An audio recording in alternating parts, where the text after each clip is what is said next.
고린도후서 5장 18절로 6장 2절까지 말씀 읽고 말씀 상고해 보도록 하겠습니다.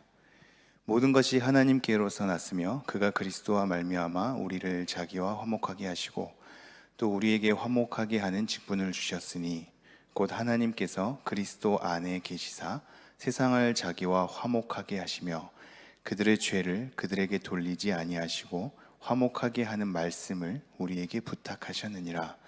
그러므로 우리가 그리스도를 대신하여 사신이 되어 하나님이 우리를 통하여 너희를 권면하시는 것 같이 그리스도를 대신하여 간청하노니 너희는 하나님과 화목하라.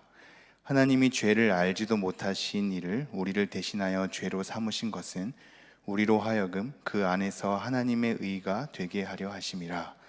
우리가 하나님과 함께 일하는 자로서 너희를 권하노니 하나님의 은혜를 헛되이 받지 말라. 이르시되 내가 은혜 베풀 때에 너에게 듣고 구원의 날에 너를 도왔다 하셨으니 보라 지금은 은혜 받을 만한 때요 보라 지금은 구원의 날이로다. 아멘.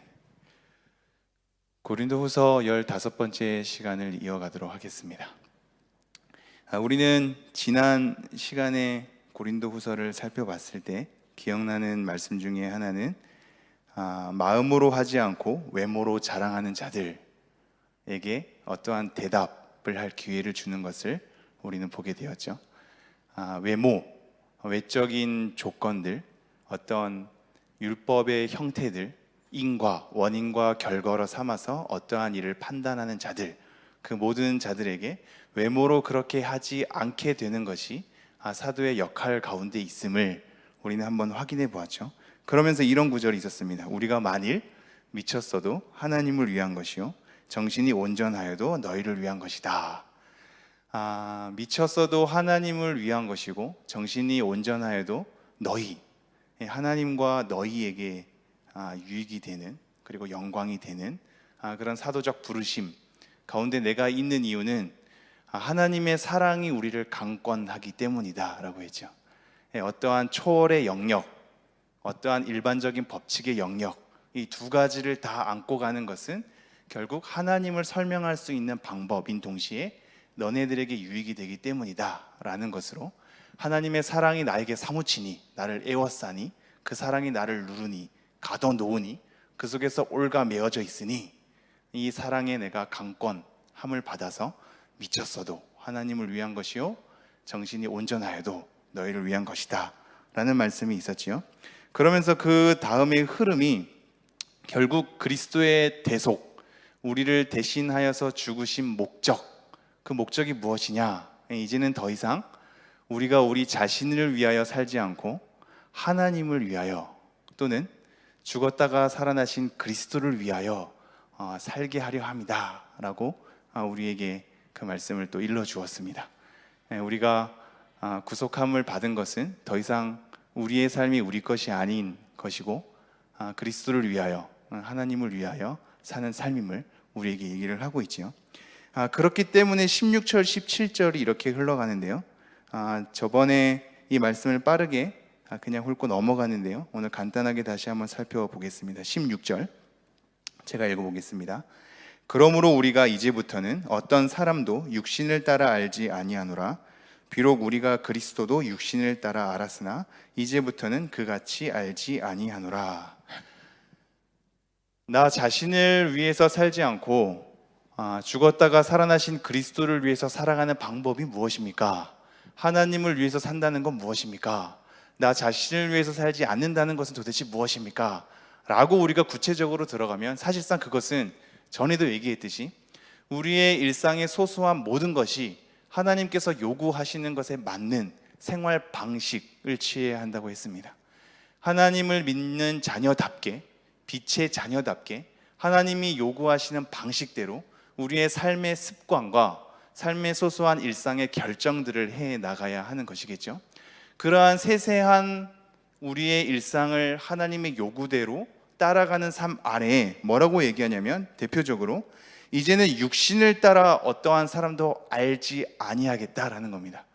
육신을 따라 어떠한 사람도 알지 아니하겠다. 이 말은 곧 뭐냐면 그 사람을 내가 판단하고 그 사람을 알아가고 그 사람에게 대처하고 그 사람과 교제하는 방식이 세속적인 방식을 더 이상 취하지 않겠다라는 겁니다. 그들이 가지고 있는 세속적인 방식으로 영화를 누리는 것에 대해서 더 이상 부러워하지 않겠다. 그것을 맞다고 동조하지 않겠다. 그들이 살아가는 방식에 대해서 내가 그것이 괜찮은 것이라고 미혹되지 않겠다. 더 이상 육신의 방식으로, 세속적인 방식으로, 하나님의 뜻과 어긋나는 방식으로 이 땅 가운데 통용된다고 한들 나는 그것에 미혹되지 않으며 그것을 따라가지 않으며 그것을 맞다고 여기지 않으며 그것을 칭찬하지 않겠다라는 겁니다. 육신대로 그 사람을 알아가지 않겠다는 거지요. 요즘도 뭐 블라인드 채용도 있지 않습니까? 우리의 혈통에 대한 것들, 학력에 대한 것들, 우리의 지역에 대한 것들, 그 사람이 가지고 있는 어떤 배경에 대한 것들, 그러한 것으로 그 사람을 판단하지 않겠다. 그걸로 하나님의 일하심을 판단하지 않겠다라고 얘기하는 겁니다. 어떠한 사람이 왜 잘 됐는지, 어떠한 사람이 왜 못 됐는지를 육신의 방식대로 내가 판단하고 결정하지 않겠다라는 겁니다. 그리고 또한 이것은 그 사람을 그렇게 육신의 방식대로 알아가지 않겠다라고 말하는 동시에 나아가서 그리스도 또한 내가 이전에는 그런 식으로 알았으나 더 이상 그리스도를 그렇게 알아가지 않겠다라는 것입니다. 하나님의 고귀함, 예수 그리스도의 존귀함, 성령님의 위대하심에 대한 판단이 여러분 기준 가운데 어떤 것으로 자리 잡았는지를 한번 돌이켜보는 것도 지금 하나님 말씀을 대할 때 의미가 큰 것 같습니다. 하나님이 초라해 보이고 예수 그리스도가 아무것도 아닌 것처럼 보이고 성령님이 아무런 일하심을 가지고 있지 않은 것처럼 보이는 것은 우리의 기준이 때로는 육신의 방식대로 하나님에 대한 일하심을 평가하기 때문은 아닌가, 우리를 돌이켜볼 만한 어떠한 초점이 있겠죠. 그러면서 17절에 이렇게 등장하는 겁니다. 그런즉 누구든지 그리스도 안에 있으면 새로운 피조물이라. 이전 것은 지나갔으니 보라 새 것이 되었도다. 이것은 우리의 존재가 질적으로 어떠한 새로운 창조됨을 경험했다라기보다 하나님께서 새로운 창조 질서 안에 우리를 믿음을 통하여서 그 질서 안에 우리를 부르신 것이라고 했습니다. 이제는 하나님의 새로운 창조 질서 안에 들어와 있기 때문에 하나님의 완성을 향하여서 하나님의 신실하심을 통해 그것을 이루어내시는 것이죠. 우리는 이전의 방식대로 살아가고 이전의 방식대로 부패하는 자가 아니라 하나님의 새로운 창조 질서 안에 있는 자다. 이전 것은 지나갔으니 보라 새 것이 되었다 라고 우리에게 선언하고 있습니다. 이 말씀은 특별히 여러분의 일상이, 또 여러분의 삶이, 여러분의 부르심이 굉장히 답답해질 때, 또 아무것도 아닌 것처럼 느껴질 때, 또 힘겹게만 느껴질 때, 그래서 나는 실패한 것만 같을 때, 그리고 그것으로 인한 두려움에 사로잡힐 때, 이 말씀을 매일마다 떠올리는 것이 여러분에게 큰 힘이 될 것입니다. 내가 그리스도 안에 있기 때문에 이전 것은 지나갔다. 내가 새 것이 되었다. 나는 새로운 하나님의 창조 질서 가운데 들어있는 새로운 피조물이다. 이전에 앞서서 이 비슷한 말씀을 살펴봤죠. 우리의 겉사람은 후패하나 우리의 속사람은 날로 새로워지도다. 우리의 속사람은 매일마다 하나님의 신실하심 가운데 새로워지고 있습니다. 우리는 옛 질서대로 썩어져 가는 존재가 아니라 우리가 비록 못난 것이 많으나 새로운 하나님의 창조 질서 가운데 놓여 있는 사람들입니다. 그리스도 안에 있기 때문에 새로운 피조물로서 우리는 존재하는 것이죠. 이러한 흐름 속에서 18절이 등장하는 겁니다. 18절 함께 읽도록 하겠습니다. 시작.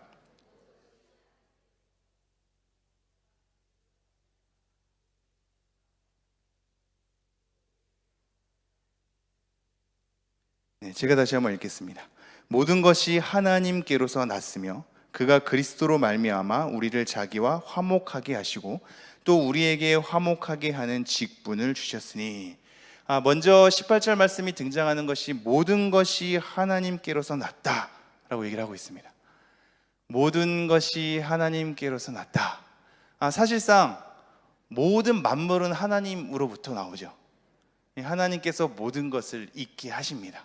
근데 이 말씀은 모든 만물이 하나님께로 났다는 일반적인 명제를 던져 놓는 것이 아니라 이 17절의 흐름 가운데 있는 겁니다.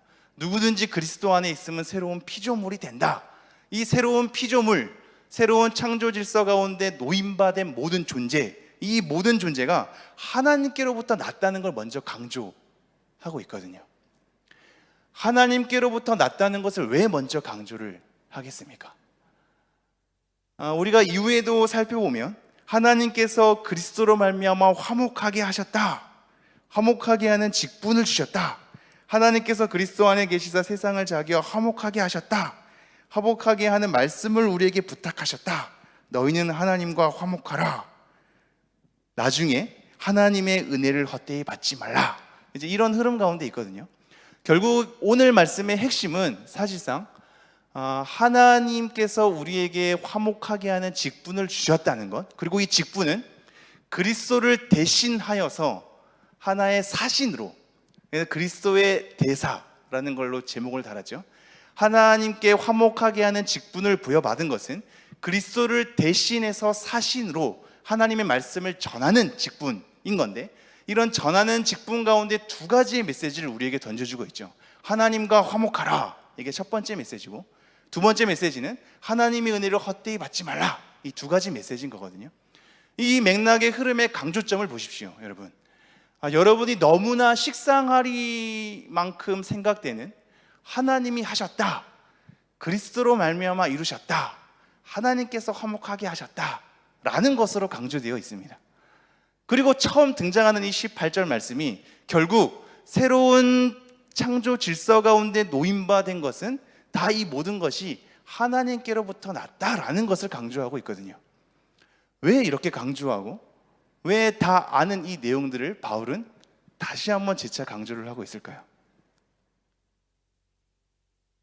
그것은 전에 살펴봤던 말씀의 맥락이 사람들은 자꾸 외모라는 조건을 받기 때문입니다.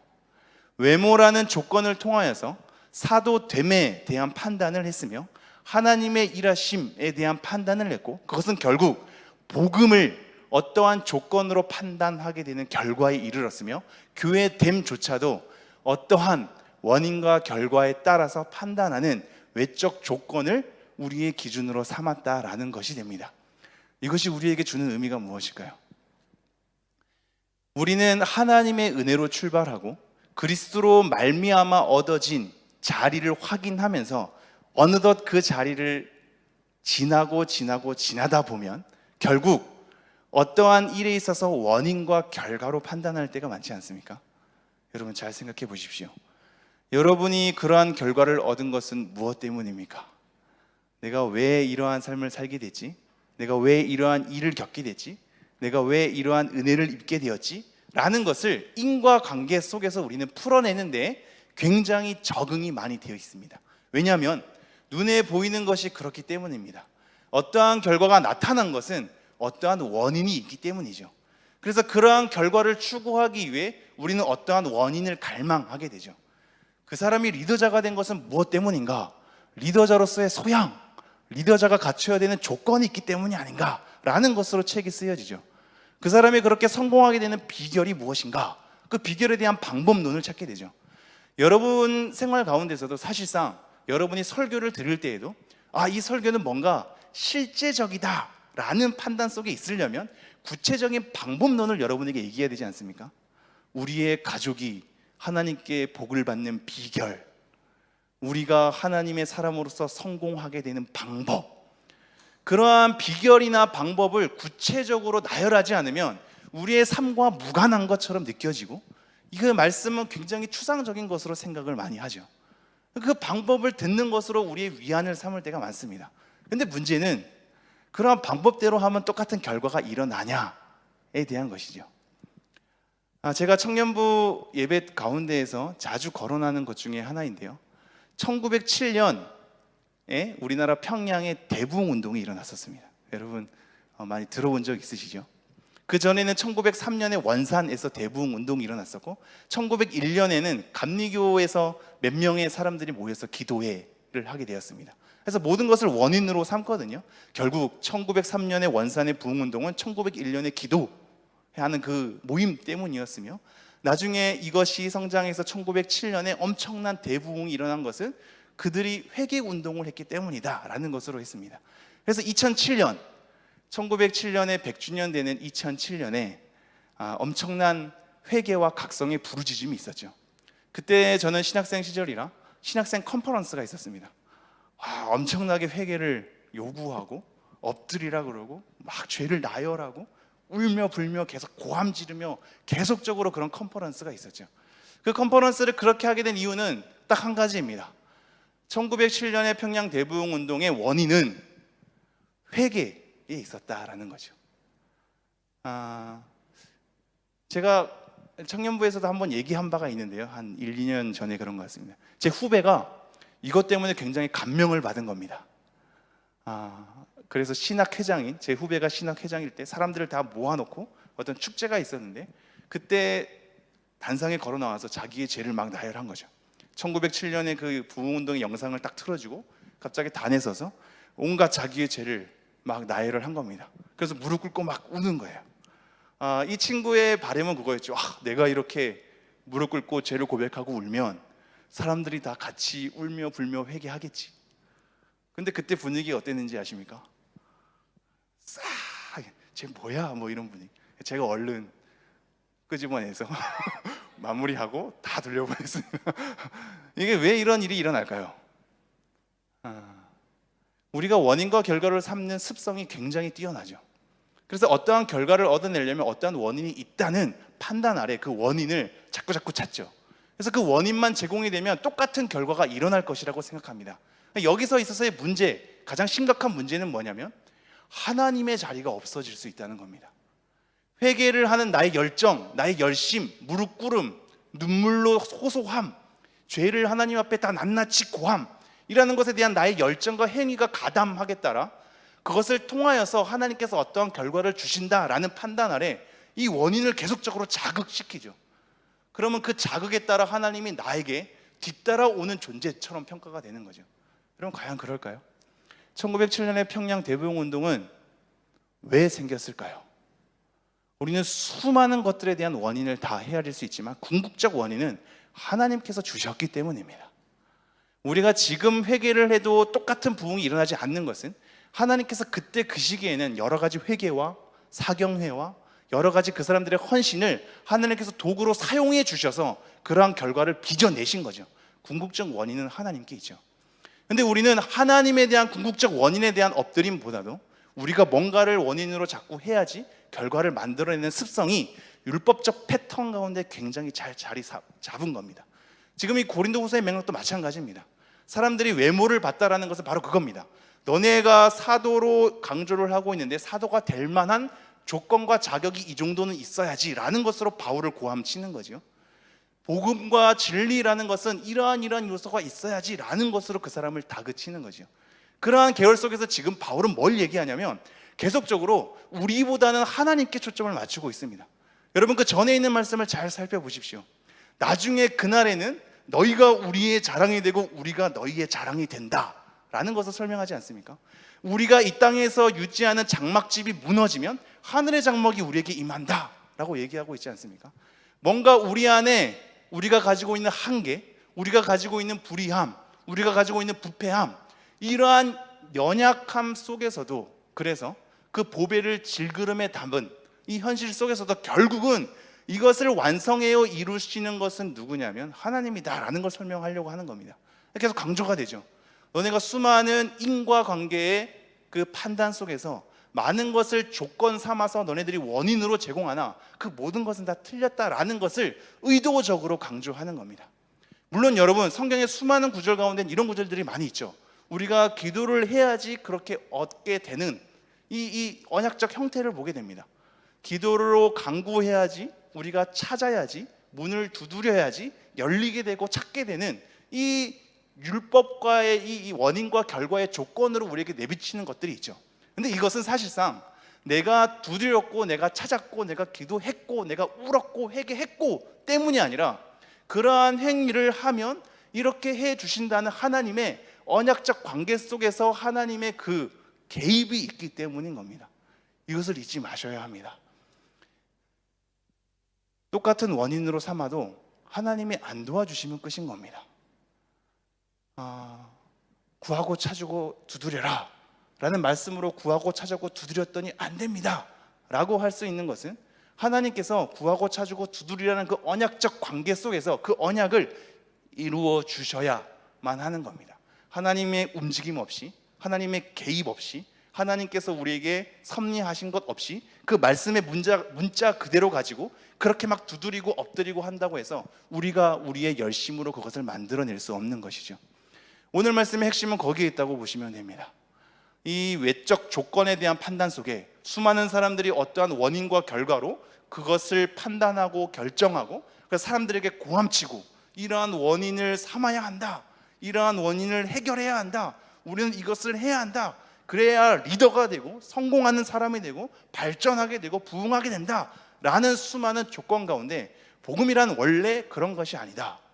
새로운 피조물의 창조 질서 속에 들어온 것은 다 하나님께로부터 왔다라는 것을 먼저 강조하고 있는 거죠. 18절 말씀 다시 볼까요?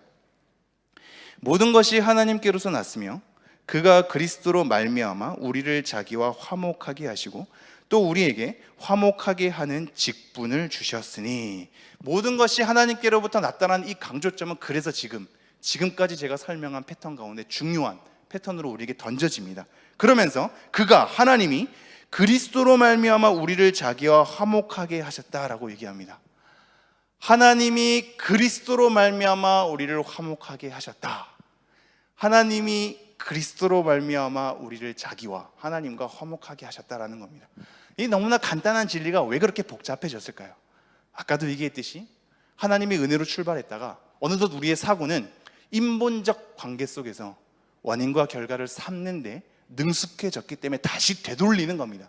다시 그리스도께 집중하는 거며 다시 하나님께 집중시키는 겁니다. 너가 그렇게 화목된 관계를 누리게 된 것은 사실상 그 유일한 근거는 예수 그리스도밖에 없다. 어떠한 너의 열정도, 어떠한 너의 열심도, 어떠한 너의 봉사도, 어떠한 너의 희생도 감히 그것으로 우리의 하나님과의 화목을 만들어낼 수 없다. 그것을 조건 삼아서 우리에게 제시하지 마라. 그것은 복음이 아니다 하는 것을 얘기하고 있죠. 하나님이 그리스도로 말미암아 우리를 하나님과 화목하게 하신 거죠. 그리고 나서 이렇게 얘기합니다. 또 우리에게 화목하게 하는 직분을 주셨다라는 겁니다. 이 말씀이 이렇게 이해될 때가 많죠. 화목하게 하는 직분이기 때문에 우리가 서로 하나님께서 화목하게 하시도록 우리를 부르셨다라는 것으로 읽어질 때가 많은데, 물론 이 말씀을 가지고 그렇게 최종적으로 읽어낸다고 한들 문제될 것은 없습니다. 왜냐하면 우리가 한 교회됨을 이루고 또 세상 속에서 평화와 화목을 만들어내는 것은 지극히 성경적 가치이기 때문입니다. 그런데 오늘 이 말씀의 맥락은 우리가 서로 화목하게 하는 직분을 주셨다라는 것이 아닙니다. 하나님이 예수 그리스도로 말미암아 우리를 하나님과 화목하게 하셨죠. 이 역할을 그리스도가 그것을 담당했다면 그리스도로 말미암아 이루어진 이 화목을 이제는 우리가 대신해서 담당하는 직분을 주셨다라는 겁니다. 이게 엄청난 것이죠. 우리가 이제는 그리스도를 대신하여 그 직분을 감당하게 되는 위치와 역할로 우리가 서게 된 겁니다. 그러니 우리는 우리가 그 직분을 맡았다고 해서 우리를 내세울 수 없는 것은 하나님이 그리스도로 말미암아 그 직분을 우리에게 주셨거든요. 그러니까 강조될 것은 하나님이며 강조될 것은 그리스도죠. 우리가 감히 어떠한 일을 행했기 때문에 저 사람에게 저런 영향력을 제공했다, 우리가 감히 어떠한 일을 행했기 때문에 이러한 부흥을 이루어냈다, 감히 말할 수 없죠. 하나님과 그리스도로 초점을 맞출 수밖에 없는 겁니다. 다시 한번 18절 말씀 읽어볼까요? 모든 것이 하나님께로서 났으며 그가 그리스도로 말미암아 우리를 자기와 화목하게 하시고 또 우리에게 화목하게 하는 직분을 주셨으니, 이 화목에 대한 얘기는 조금 더 해야 될 것 같습니다. 화목은 사실상 이 고린도서서 7장 11절에 가면 남편과 화합하게 하라라는 단어가 있거든요. 이 화해란 단어가 좀 더 맞습니다. 화해하게 하고 화합하게 하는 건데, 이 단어를 조금 더 들어가면 둘이를 하나로 만들어내는 변화를 얘기하는 거거든요. 그러니까 쉽게 말하면 이겁니다. 하나님과 우리를 화목하게 했다는 것은 어떠한 중간자가 하나님의 입장도 알겠고요, 인간의 입장도 알겠으니 적절한 선에서 이렇게 화해하십시오라는 것으로 우리에게 던져지고 있는 것이 아닙니다. 철저히 하나님 편에서 우리가 벗어난 우리, 화목의 관계를 깨트린 우리, 하나님 앞에 진노를 받을 수밖에 없는 우리, 이 둘 사이를 하나님께서 하나로 변화시키는데 철저히 하나님께 맞춘 것으로 화해시킨 것이죠. 여러분, 이것이 중요한 이유는 왜 우리에게 중요한 이슈로 던져지냐면, 나중에 이것이 성도에 대한 화목으로 적용이 될 때에도 그것은 적절한 타협과 둘 사이의 적절한 양보와 둘 사이의 적절한 조정을 가지고 적정껏 화해해라라는 정도가 아니기 때문입니다. 철저히 하나님 편에 맞추는 게 화해인 거죠. 하나님 편에 서는 게 화목인 거죠. 우리의 잘못된 자리가 하나님의 자리 가운데 중간 정도로 오는 것으로 화목과 화해를 이루어내는 것이 아니라 둘 사이 가운데 하나로 완전히 탈바꿈되는 겁니다. 그것이 화해이며 그것이 화합이고 하나님께로서 화목되는 것이라고 얘기를 하고 있습니다. 그러니 우리가 화목하게 하는 직분을 담당했다는 것은 사람들로 하여금 하나님 편에 서게 하는 겁니다. 하나님 입장도 알고 너의 그 사정도 알겠으니까 적절히 그러면 뭐 한 달에 한 번 정도 예배해도 될 거야.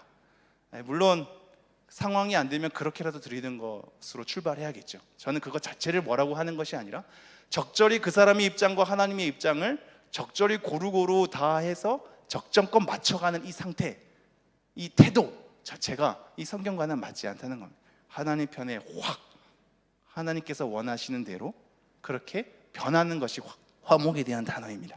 그러면서 19절 이렇게 우리에게 말씀하고 있습니다. 함께 읽겠습니다. 시작. 곧 하나님께서 그리스도 안에 계시사 세상을 자기와 화목하게 하시며 그들의 죄를 그들에게 돌리지 아니하시고 화목하게 하는 말씀을 우리에게 부탁하셨느니라. 지금 19절 초반절부터 우리에게 굉장히 큰 이슈를 던져주는데요, 하나님께서 그리스도 안에 계시사, 이 말씀을 잘 들어보셨는지요? 우리가 그리스도 안에, 그리스도가 우리 안에, 이런 말씀을 잘 들어봤죠. 물론 예수님께서 아버지가 내 안에, 내가 아버지 안에 라고 말한 바가 분명히 있습니다.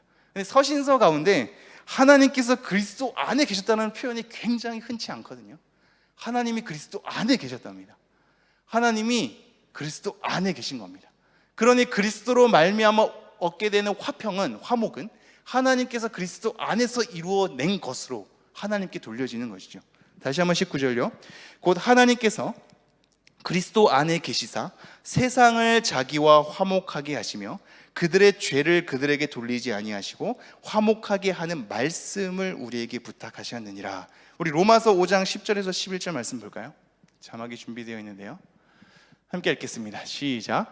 곧 우리가 원수 되었을 때 그의 아들의 죽으심으로 말미암아 하나님과 화목하게 되었은즉 화목하게 된 자로서는 더욱 그의 살아나심으로 말미암아 구원을 받을 것이니라. 11절. 그뿐 아니라 이제 우리로 화목하게 하신 우리 주 예수 그리스도로 말미암아 하나님 안에서 또한 즐거워하느니라. 지금 이 말씀을 보면 하나님의 예수 그리스도의 살으심을 통하여서 내가 구원을 받는다라는 것과 화목하게 되었은즉 하나님을 기뻐하고 즐거워한다라는 것까지 가고 있거든요. 이것이 하나님의 화목 가운데 다 들어가 있습니다. 제가 이것을 먼저 얘기하는 이유는 있습니다. 제가 19절 다시 한번 읽을게요. 곧 하나님께서 그리스도 안에 계시사 세상을 자기와 화목하게 하시며 그들의 죄를 그들에게 돌리지 아니하시고 화목하게 하는 말씀을 우리에게 부탁하셨느니라. 20절. 그러므로 우리가 그리스도를 대신하여 사신이 되어 하나님이 우리를 통하여 너희를 권면하시는 것 같이 그리스도를 대신하여 간청하노니 너희는 하나님과 화목하라. 자, 화목하게 하는 직분을 받은 자가 어떠한 내용 속에서 나가냐면 화목하게 하는 말씀을 우리에게 둔 것으로 나가거든요. 화목하게 하는 말씀을 선언하는 자리 속에 그 직분을 감당하는 겁니다. 하나님께서 그리스도 안에 계셔서 세상이랑 하나님을 화목하게 하시고 우리 가운데 화목하게 하는 직분을 허락하신 것이 뭐냐면 화목하게 하는 말씀을 우리 가운데 둔 겁니다. 말씀으로 일하는 거죠. 그러면서 뭐라고 이어지냐면 그러므로 우리가 그리스도를 대신하여 사신이 되어, 그리스도의 대사죠. 그리스도를 대신하여 사신이 되어 하나님이 우리를 통하여 너희를 권면하시는 것 같이 그리스도를 대신하여 간청하노니 너희는 하나님과 화목하라입니다. 제가 앞서 이 말씀 두 구절을 연속으로 읽게 되는 것은 하나님과 화목하라 때문인 건데요, 하나님과 화목하는 것이 도대체 무엇일까요? 우리는 이미 하나님과 화목하고 있지 않습니까? 그죠? 하나님이 예수 그리스도로 말미암아 우리를 화목하게 하셨잖아요. 화목하게 되는 근거는 예수 그리스도고, 화목하게 되는 것에 대한 근원은 하나님의 은혜이고, 화목하게 된 것에 대한 수단은 믿음입니다. 즉 믿음으로 말미암아 그리스도가 이루어낸 속죄가 우리에게 적용되어서 하나님의 은혜가 완성되는 것이죠. 수단은 믿음이고 근거는 예수 그리스도의 속죄이며 기원은, 그 근원은 하나님의 은혜에 있는 겁니다. 자, 그러므로 우리가 그리스도를 대신하여 사신이 되어 하나님이 우리를 통하여 너희를 권면하시는 것 같이 그리스도를 대신하여 간청하노니 너희는 하나님과 화목하라. 그렇기 때문에 우리는 이미 우리가 가진 믿음으로 그리스도 예수의 속죄가 적용된 상태에서 하나님의 은혜가 이루어져 하나님과 화목된 관계 속에 있거든요. 그 고린도 교회 사람들도 믿음이 있어서, 물론 그 안에 대적자들도 있고 믿음이 없는 사람도 섞여 있을 수 있지만, 지금 믿음 있는 성도에게, 고린도 후서와 고린도 전서를 보면 거룩하게 부르심을 받은 성도에게 편지하거든요. 믿는 성도에게, 즉 하나님과 화목을 이루어낸 성도에게 하나님과 화목하라고 얘기하고 있거든요. 이것은 결국 뭘 얘기하냐면, 하나님을 믿었다가 믿지 않은 상태로 가서 하나님과 화목이 깨졌기 때문에 다시 하나님과 화목하라고 얘기하고 있는 것이 아닙니다. 이미 예수 그리스도로 말미암아 누리게 된 하나님과의 화목된 관계는 하나님의 신실하심을 통해서 이것이 지켜지죠. 그러한 가운데서 하나님과 화목된 관계를 온전히 누릴 것을 얘기하고 있으며, 그러한 화목은 아까도 얘기했듯이 우리가 하나님을 즐거워하는 것으로, 하나님께서 최종적으로 우리의 구원을 이루실 것으로 연결되어 있는 겁니다. 그래서 로마서 말씀 5장 10절 11절을 그렇게 읽은 거죠. 이 비슷한 말씀이 다른 데도 나옵니다. 골로새서 1장 20절, 골로새서 1장 19절 20절 말씀 먼저 읽겠습니다.